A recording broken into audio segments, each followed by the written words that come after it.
नमस्कार, आपका बहुत बहुत स्वागत है हमारे छत्तीसगढ़ में। मैं हूं आपके साथ अंकिता पाल। बुलेटिन की शुरुआत करते हैं। बीजेपी प्रदेश अध्यक्ष किरण सिंह देव ने रायपुर ग्रामीण विधानसभा में मन की बात कार्यक्रम को सुना है।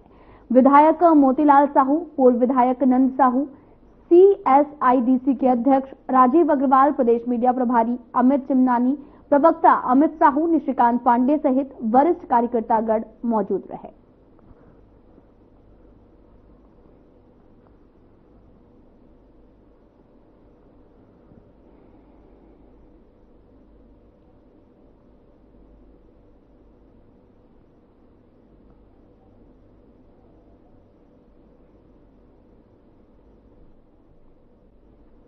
विधानसभा अध्यक्ष डॉक्टर रमन सिंह अपने एक दिवसीय प्रवास पर राजनांद गांव पहुंचे हैं, जहां उन्होंने अपने कार्यालय में लोगों से मुलाकात की है और उनकी समस्याओं को सुना है। कई लोग अपनी समस्याओं को लेकर डॉक्टर रमन सिंह के पास भी पहुंचे हैं।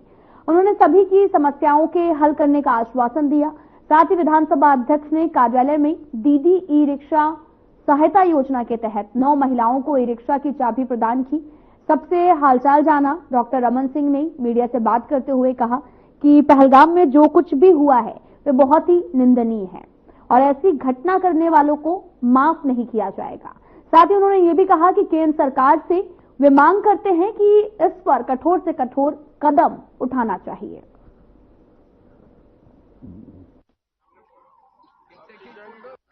धीरी में ग्रामीण क्षेत्र के कार्यकर्ताओं के साथ बैठक भी थी और वहां पे मां कर्मा की मूर्ति का अनावरण और सामुदायिक भवन का लोकार्पण हुआ।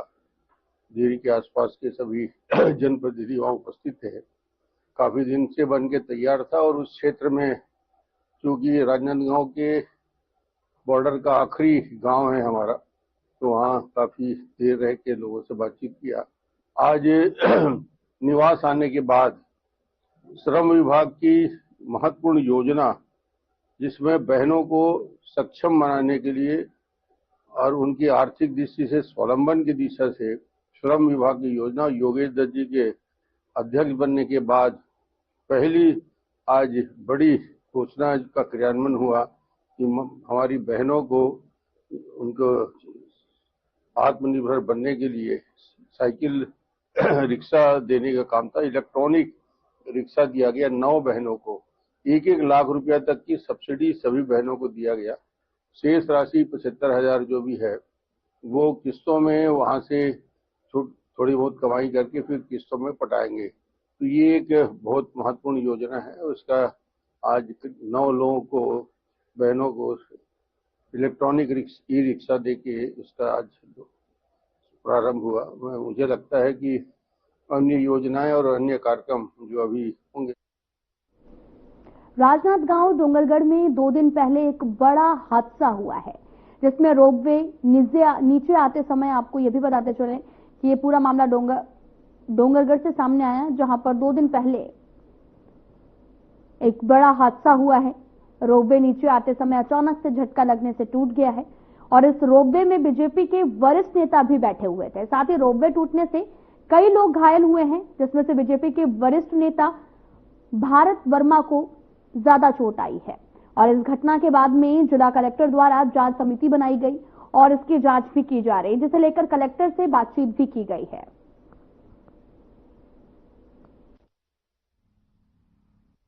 डोंगरगढ़ में जो 2 दिन पूर्व घटना हुई है, उस संदर्भ में एक्चुअली टेक्निकल क्या फॉल्ट आया था उसको देखने के लिए 3 सदस्यीय समिति बनाई है, क्योंकि एक बहुत महत्वपूर्ण विषय है। वो काफी संख्या में उस ट्रॉलीज का उपयोग होता है। तो एक जो सुरक्षा के मापदंड है उसमें किसी भी प्रकार का कोई भी कॉम्प्रोमाइज ना हो, इसको सभी को देखना आवश्यक है। तो इन्हीं सभी बिंदुओं पे तकनीकी परीक्षण करने हेतु दल का गठन किया गया है और अपेक्षा है कि इस सप्ताह अंत तक रिपोर्ट आ जाएगा। इसके साथ ही क्या हम लोग टेक्नोलॉजिकली और उसको ठीक कर सकते हैं, क्योंकि जो मैं भी उस ट्रॉली का कुछ दिनों पहले उपयोग किया था, तो मुझे ये बताया गया कि काफी दिनों से वे संचालित है। बीच बीच में उनके द्वारा कुछ सुधार कार्य किए जाते हैं, परंतु डेली है जैसे और वीकेंड में तो बहुत बड़ी संख्या में वहाँ पे श्रद्धालु आते हैं। तो एक क्या परमानेंट व्यवस्था बनाई जा सकती है, इसके लिए गोदिया कलमना के बीच में तीसरी लाइन को जोड़ने के लिए इंटरलॉकिंग कार्य किए जाने में राजनांदगांव के बीच में 1 से 6 मई तक 3 दर्जन एक्सप्रेसवे पैसेंजर ट्रेन प्रभावित रहेंगी। इसमें लगभग 2 दर्जन ट्रेन रद्द हैं, तो वहीं 1 दर्जन ट्रेन विलंब और दूसरे रूट से चलेंगी।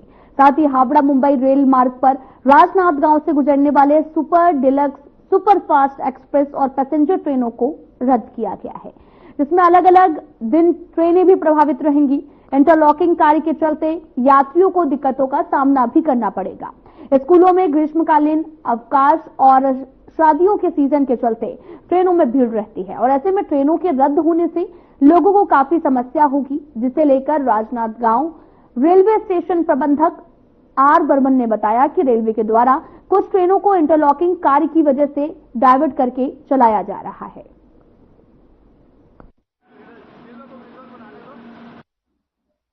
जैसा आप सभी लोग देख रहे हैं कि रेलवे विकास की ओर बढ़ रहा है। पहले आप देखते थे कि 2 लाइन थी, अभी हम 3 लाइन में गाड़ी चला रहे हैं। आने वाले समय में 4th लाइन का भी काम चल रहा है। गोंदिया स्टेशन में तीसरी लाइन को जोड़ने के लिए NI वर्क होगा, जिसको हम इंटरलॉकिंग बोलते हैं, और उसको जोड़ने का काम 4 मई और 5 मई को होना है। उस वजह से जब इंटरलॉकिंग काम होता है तो कुछ ट्रेनों को हमको रद्द करना पड़ता है, कुछ ट्रेनों को डाइवर्ट करना पड़ता है, कुछ ट्रेनों को रिशेड्यूल करना पड़ता है और कुछ ट्रेनों को शॉर्ट टर्मिनेट करना पड़ता है। तो 4 मई को जब गोंदिया में काम NI का चलेगा, उस समय हमारे जो राजनांदगांव में प्रभावित ट्रेन रहेंगी वो करीब 35 ट्रेन रहेंगी, जिसमें जो ट्रेनों को हमने सूची पब्लिक को दी गई है, जिसमें कुछ हापा है, आजाद हिंद है, ज्ञानेश्वरी है और आपका जनशताब्दी है और JD भी है। तो इन ट्रेनों को रिशेड्यूल करके भी चलाया जाएगा, कुछ ट्रेनों को हम कैंसिल। बस्तर कमिश्नर एवं बीजापुर कलेक्टर के निर्देशन में एक 9 सदस्यीय सर्वेक्षण टीम ने तेलंगाना के कई क्षेत्रों का दौरा किया। इस टीम का उद्देश्य साल 2002-2005 के दौरान सलवा जुर्मू हिंसा के कारण अपने गृह ग्राम छोड़कर तेलंगाना के मुलुगु जिले में बसे छत्तीसगढ़ के सभी परिवारों वाले लोगों को सलवा जुडूम आंदोलन के दौरान बीजापुर और आसपास के क्षेत्रों में हिंसा भड़काने के बाद कई परिवारों ने सुरक्षा और रोजगार की तलाश में तेलंगाना का रुख किया है। ये परिवार मुख्यतः रायबंधम, कोंडापुरम, लक्ष्मी कॉलोनी, सिंगा समुद्र और साथ ही गांवों में रहकर मजदूरी कर जीवन यापन कर रहे हैं।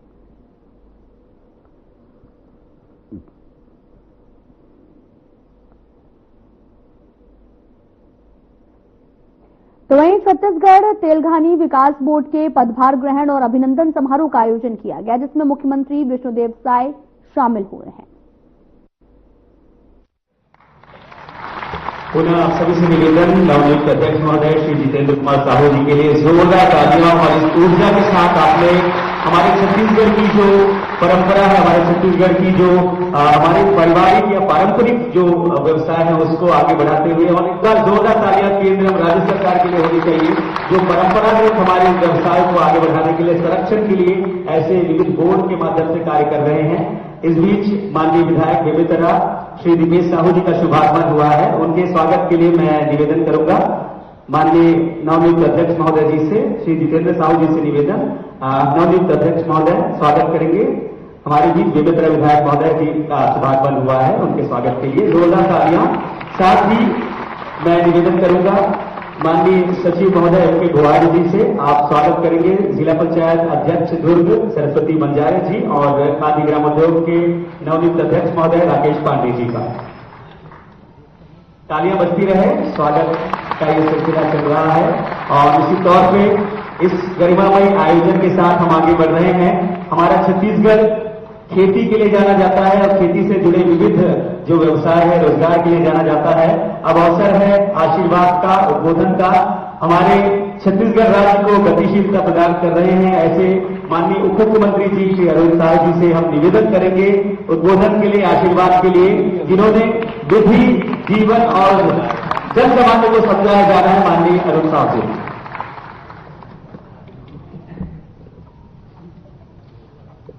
भारत माता की, भारत माता की, छत्तीसगढ़ महतारी की, छत्तीसगढ़ महतारी की, भक्त माता कर्मा की, भक्त माता कर्मा की, दान निभावा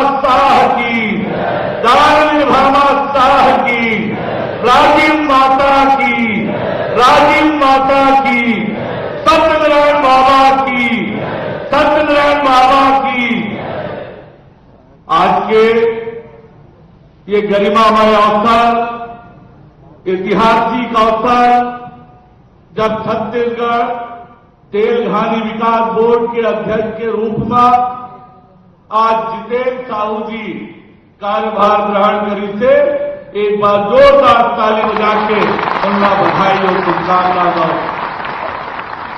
आज के अवसर में ये ऐतिहासिक अवसर के साक्षी बने पर हमारे बीच पधारे हमारे राज्य के मुखिया, प्रदेश के यशस्वी मुख्यमंत्री आदरणीय विष्णुदेव साय जी के आगमन होए एक बार जोरदार ताली बजा के अभिनंदन और स्वागत करो।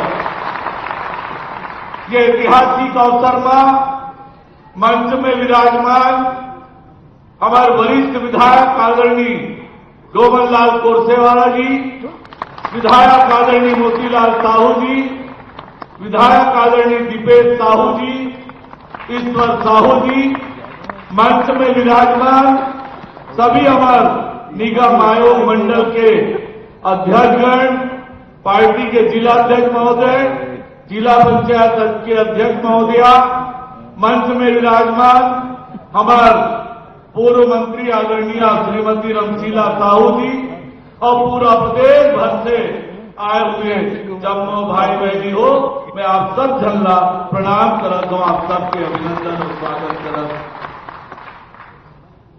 आज ऐतिहासिक अवसर है जब प्रदेश में विष्णुदेव साय जी के नेतृत्व के सरकार के साथ तेल घानी विकास बोर्ड के अध्यक्ष के रूप में एक बहुत बड़ी जवाबदारी, एक चुनौती भरा जवाबदारी जितेंद्र साहू जी ला सौंपे गए हैं।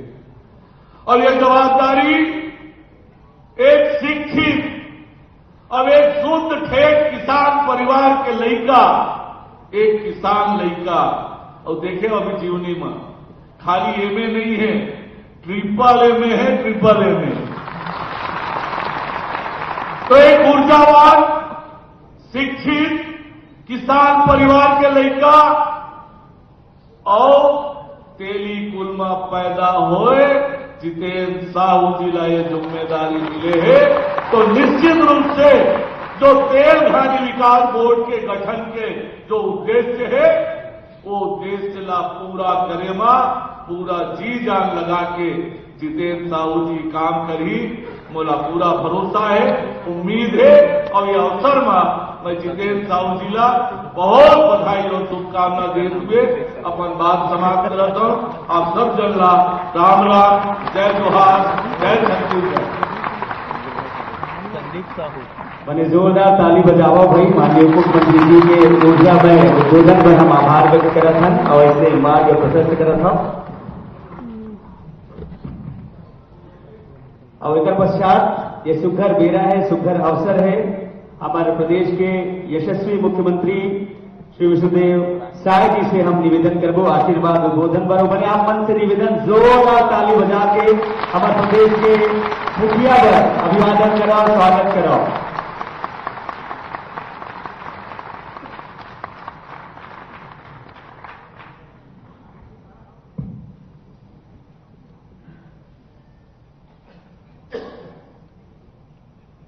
बोलिए भारत माता की, भारत माता की, छत्तीसगढ़ मातारी की, छत्तीसगढ़ मातारी की, नरेंद्र मोदी जिंदाबाद, नरेंद्र मोदी जिंदाबाद, कर्मा माता की, कर्मा माता की, राजीव माता की, राजीव माता की, सत्यनारायण बाबा की, सत्यनारायण बाबा की। आज छत्तीसगढ़ तेलघानी विकास बोर्ड के नवनियुक्त अध्यक्ष श्री जितेंद्र कुमार साहू जी के पदभार ग्रहण समारोह में हम लोगों के बीच मंच में विराजमान हमारे प्रदेश के ऊर्जावान डिप्टी सीएम श्री अरुण साहु जी, हमारे विधायकगण श्री मोतीलाल साहू जी, श्री डोमनलाल कोरसेवाड़ा जी, श्री ईश्वर साहू जी, श्री दिव्येश साहू जी, नवनियुक्त अध्यक्ष श्री जितेंद्र कुमार साहू जी, हमारे निगम मंडल के सम्मानीय अध्यक्षगण डॉक्टर राम प्रताप सिंह जी, रामचंद्र पैकरा जी, राजीव अग्रवाल जी, नंदेश साहू जी, अमरजीत सिंह जी, सुश्री मोना सेन जी, राकेश पांडे जी, पूर्व मंत्री रमशिला साहू जी, पूर्व विधायक सौलाराम डाहरे जी, सुरेंद्र कौशिक जी, हमारे पार्टी के सभी नेतागण और आदिम जाति कल्याण विभाग के आयुक्त सारांश मित्तर जी, विभाग के सभी अधिकारीगण और इस अवसर पर उपस्थित सभी सज्जनों, मातृशक्ति माताएं बहनें, भाई और बहनों और मीडिया के साथियों, मैं सबसे पहले इस अवसर पर आप सभी लोगों का हृदय से स्वागत करता हूं, अभिनंदन करता हूं और नवनियुक्त अध्यक्ष श्री जितेंद्र कुमार साहू जी को बहुत बहुत बधाई देते हैं, उनको शुभकामनाएं देते हैं। और श्री जितेंद्र कुमार साहू जी के जीवनी के विषय में आप सब लोगों ने सुना। युवा हैं, ट्रिपल एमए हैं, उन्नतिशील किसान हैं और पार्टी और समाज के विभिन्न पदों पर काम कर चुके हैं। तो ऐसा एक कर्मठ अनुभवी व्यक्ति को ये तेलघानी विकास बोर्ड की जिम्मेदारी सौंपे हैं। मुझे पूरा भरोसा है कि इनके नेतृत्व में तेलघानी विकास बोर्ड बहुत उन्नति करेगा। हमारा ये छत्तीसगढ़, यहाँ पर ज्यादातर लोग किसान हैं, धान का कटोरा है और हमारे बोर्ड के चेयरमैन स्वयं उन्नतशील किसान हैं। तो निश्चित रूप से प्रदेश में तिलहन का पैदावार भी बढ़ेगा और जो माननीय प्रधानमंत्री जी वोकल फॉर लोकल की बात करते हैं तो हमारे जो स्थानीय रोजगार हैं उसको भी बढ़ावा मिलेगा। ठीक है, आजकल एक कलयुग में पूरा कल ऊर्जा का ये समय आ गया, लेकिन आज भी हमको मालूम है कि जो पुरानी हमारी परंपरा थी, ढेंकी से धान कूटते थे और तेल भी हम लोग की तरफ जसपुर में तिरही बोलते हैं, पता नहीं इधर क्या बोलते हैं, तिरही से तेल निकालते थे। आज फिर वो वापस हो रहा है। मैं सरगुजा में था पिछले दिनों, तो वहां पर एक गांव है जो पूरा गांव के किसान एक ही तरह का धान उपजाते हैं और पूरा ऑर्गेनिक और 300 रुपया किलो का चावल बिकता है और पूरा गांव सरसों का पैदावार करता है और वो तिरही में तेल निकालते हैं। तो 1000 रुपया लीटर वो लोग पूरा नहीं पा रहे हैं। सरसों का तेल 1000 रुपया वो लोग पूरा नहीं पा रहे हैं। तो ये फिर से वो साइकिलिंग हो रहा है। तो हम आग्रह और अपेक्षा भी है अध्यक्ष जी से कि ये तेलघानी के क्षेत्र का ये काम और पुराना हमारा जो ये सब है, ये सब में भी बढ़ावा मिलेगा। कहें कि आज आवश्यकता भी उस चीज की हो रही है। आप सब लोग देख रहे हैं, जो पहले हमारे गांव के लोग खाते थे कोदो, कुटकी, ये सब आज अमीर लोगों का जो भोजन हो गया है कि नहीं? सब डायबिटीज वाले हो गए हैं तो सबको अब अनश्री चाहिए, मिलेट्स चाहिए। आजकल कोदो का, चावल का कितना महत्व बढ़ गया है। तो ये सब बात है। तो निश्चित रूप से तिलहन के क्षेत्र में प्रोत्साहन होगा और आज जिस तरह से हम लोग ग्रीष्म काल में भी देखते हैं कि लगातार धान का पैदावार बढ़ रहा है, तो पानी की भी समस्या हो रही है। आजकल पीने की भी पानी की समस्या हो रही है। लगातार वाटर लेवल डाउन हो रहा है। कहे कि हम लोग गर्मी में काफी पानी धान की खेती में उपयोग कर लेते हैं, तो हम चाहेंगे कि इसके जगह पर कोई तिलहन की खेती को भी बढ़ावा देना पड़ेगा। और गर्मी के धान के कारण बिजली की भी भारी खपत हो जाती है और गर्मी के दिनों में लोगों को बिजली चाहिए, एसी, पंखा, कूलर ये सब चलाने के लिए। तो दोनों दृष्टिकोण से हमारा जो धान का खेती है गर्मी का, इसके जगह पर कोई अल्टरनेट हम लोगों को कोई फसल, और हम समझते हैं कि इसका विकल्प तिलहन की खेती ही हो सकता है। तो हमारे अध्यक्ष जी स्वयं प्रगतिशील किसान है, युवा है, पूरा प्रदेश में दौड़ेंगे, तिलहन के प्रति किसानों को प्रोत्साहित करेंगे और सरकार की तरफ से भी इसके लिए प्रोत्साहन के लिए योजना है, तो सब योजनाओं का भी लाभ किसानों को देंगे, ऐसा हमको उनसे पूरा भरोसा है। और आप सब लोग देख रहे हैं कि अभी 15 महीने सरकार के हुए हैं, तो मोदी की गारंटी का काम को हम लोग लगातार पूरा करने का प्रयास कर रहे हैं। अभी इस महीना फिर हम लोगों को करीब 3.5 लाख प्रधानमंत्री आवास मिलने वाला है। मैं थोड़ा सा समय ले रहा हूं, कि काफी दूर दूर से लोग आए हैं, तो अभी आवास प्लस का सर्वे पिछले दिनों से चल रहा है, 30 तारीख तक उसका समय है। तो अभी इस बार थोड़ा और उसको फ्लेक्सिबल किए हैं। अगर किसी व्यक्ति के पास 2 व्हीलर है, वो भी प्रधानमंत्री आवास का लाभ ले सकेगा। किसी के पास 2.5 एकड़ सिंची जमीन है, उसको भी प्रधानमंत्री आवास का लाभ मिलेगा। किसी के पास 5 एकड़ सिंची जमीन है, उसको भी प्रधानमंत्री आवास का लाभ मिलेगा। किसी मासिक आय 15,000 है, उसको भी प्रधानमंत्री आवास का लाभ मिलेगा। तो जिनका सर्वे मैं समझता हूं कि पिछले काफी दिनों से चल रहा है, और अभी अगर कोई बच भी गए होंगे तो 2-4 दिन समय है। आज 30 तारीख तक इसका सर्वे का है।